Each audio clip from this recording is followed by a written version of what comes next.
what we talked about with simplicity was, look, have a very clear message, and make sure your user experience on your site makes sense so Yeah. that people can understand it. But maybe that same mantra can apply to your blog or anything else that you're doing on inbound.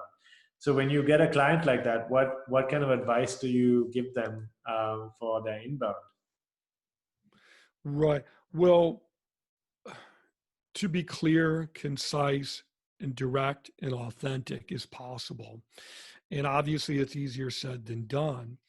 It's much easier for me, as we were discussing before the podcast, it's much easier for me to look at someone else, Mm-hmm. another business owner, and analyze that and find areas of for improvement than it Mm-hmm. is to look at myself. Mm-hmm. Because I look at myself, I can't be objective. I see flaws up and down all over the place. Mm-hmm. I saw Brad Pitt on TV the other day on some Fixer Upper show, and I'm like, oh man, boy, I wish I looked like that.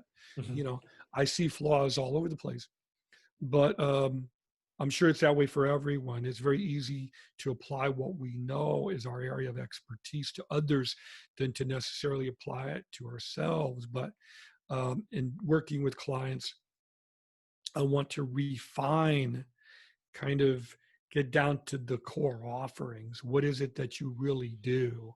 And Mm-hmm. why do you do it? Then that will inform who you should be interacting with. And, if you talk to most web developers or e-commerce developers, you ask them, well, who is your client? They'll tell you, oh, everybody with money, Right. right? But not everybody with money is going to have it to invest. Not all of them will know what e-commerce is, which is very unfortunate, Mm-hmm. or want to invest, Mm-hmm. but know what to use it with. They won't know how to use it in conjunction with SEO and web design and so on. So how do I apply that to inbound marketing is to simplify to the greatest extent that you possibly can what your message is, what your branding is, what your SEO is. So it's difficult, but it can be done, I think. And inbound marketing is basically the ideal consumer coming to you. Of course, sort of like dating. Mm-hmm. It's much more stressful to go look for the ideal partner you're attracted to and you want to meet than it is to know that you have something to offer and let them come to you. Mm-hmm. Yeah, Big that's a difference. nice analogy. Big difference. Now, obviously, when it comes to business, you have to be in that position that you can be self-reliant. Right. You should have brought a Um, pizza. yeah. But so it depends on this situation, obviously. But inbound, you want to simplify your marketing, your messaging, what you're putting forth into the universe, that it's all branded, it's all on target, that it's all on your message. For example, it would be silly for me to write about something like, could I write about politics and post it on my website? Sure, I could. But my ideal target market are not politicians. They're going to work with people they already know very specifically within a very closed group, Mm-hmm. Mm-hmm. unless you're already national. So, So I so it guess would it be, comes down to having a very clear idea of who your target market is, it sounds like and who from you a, are. Yeah, right, and who you are. Yeah, and marrying absolutely. those two concepts, right?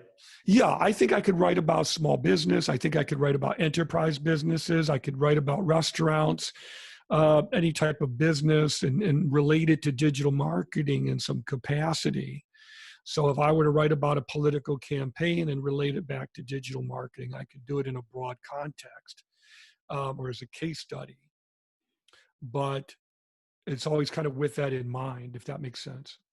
Right. And we talked about this a little bit before we started, where I was asking you what your view is on the balance between inbound and outbound. And I think you said something like 60-40. So you seem to Yeah, be on the sort of the side of things where like outbound is not dead, although inbound is still more important.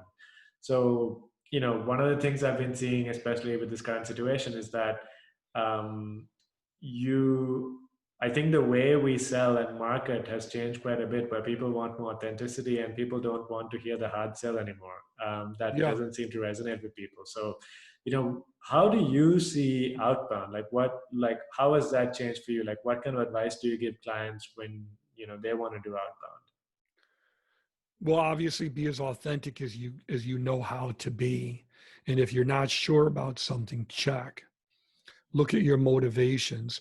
Right now is not an appropriate time to be putting ads all over the place for, some kind of um, something that could smack of desperation Hmm. or opportunism. It literally, it's like a low blow in boxing. It's like, Right. oh, I don't want to see anything that appeals to the stress or the they call it the limited quantity or the buy now. Hmm. Like If these you artificial constraints to get you to try to buy, right like the yeah, urgency. yeah. If you're going to do that right now, I'm not interested. And I don't know Right. how other people feel, but I think it is a greater chance right now when people are kind of raw of coming across as being inauthentic, of opportunistic, of posturing, taking advantage of things. It's just not a good call. Like mocking people who are sick right now. It's just not a good call. Tone deaf.